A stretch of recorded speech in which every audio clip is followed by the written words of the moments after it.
came in contact with the sir. I'm heading the Department of Computer Science and Engineering. At the very starting, I was thinking of what is the relation of this since I was visiting the MSME ministry several times.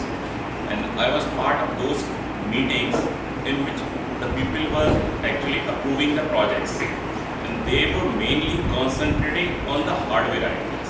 They were discouraging the software or apps kind of any innovative ideas. Once I talked to the Mishra sir also about this, so then we get kind of not very much motivated towards this, since it was very like we were not getting the sufficient number of students, those who can go with the interdisciplinary projects, means they are having their hardware parts.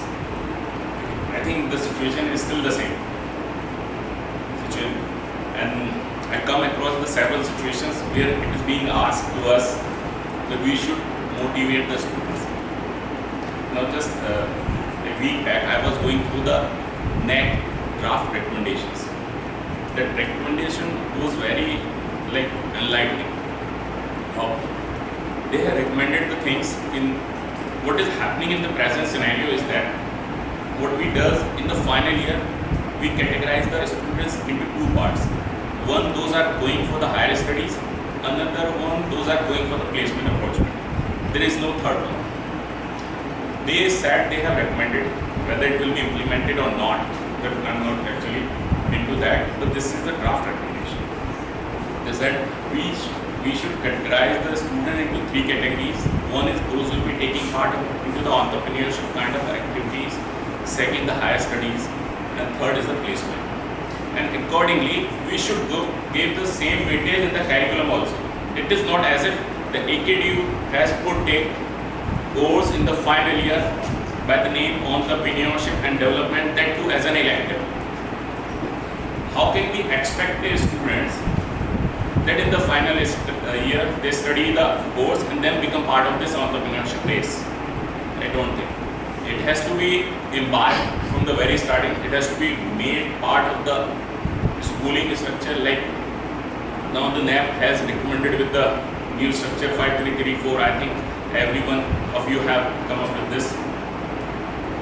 So when we have like restructured everything, still we are not thinking of this. Then in order to motivate, we have to make it part of their regular curriculum, and we should start it at the very early stage. Like still into the 12th standard, there is a PCMP. Either they go with the physics, chemistry, maths, or biology, and then they do have the two more subjects, either English and there is some psychology or something else. Still the entrepreneurship. Now you are adding this thing at the very final stage where a kind of rigidity has started. You are not like imbibing this thing into their childhood, where actually the student can think of, okay, this is the benefit, so this is the need. Yesterday I have gone to the Times of India article also, in which if you have seen that Delhi University VC has started a company, and they are funding 1 crore for this company for a year, and they are going with another company also. A lot of talk is about the sustainability also. So I am telling you, these things are happening, but and on the one side we are talking about the students should be motivated, but we are not making it part of the mandatory curriculum at the early stage. So how can this be linked?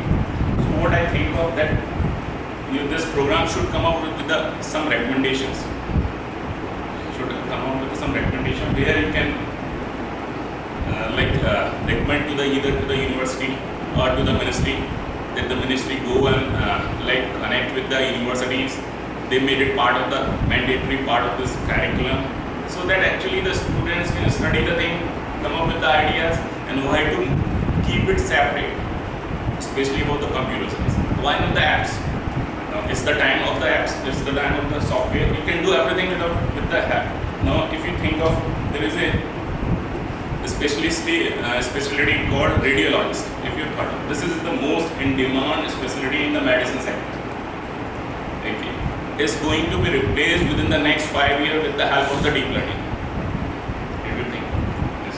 So with the help of the deep learning, you can conclude put the thing, the X-ray or CT scan, everything.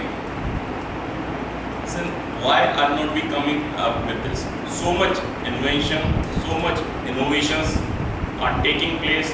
They are coming up with the daily new queries. If you will search the Google with the publication, if there are 100 publications, there will be at least 80 publications belonging to the domain of this deep learning.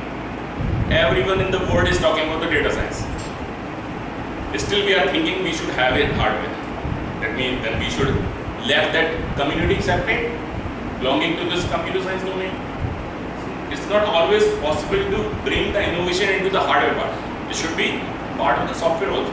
Software can also be innovative. You have already heard about the success of these apps-based companies, the Ola, the Amazon. Okay, so there are too many companies that they have succeeded also. They have earned the revenue more than the Tata Motors, who is having physically 2 large factories, too many employees are being hired, and these people are not having nothing. They are having just a small company that do work, like working on the computer in the virtual space with the help of the 20 or 80 employees, and they are earning more than that. So we should make it part of it. Rest, you are the expert of the topic. You will explore the things within the today and the tomorrow.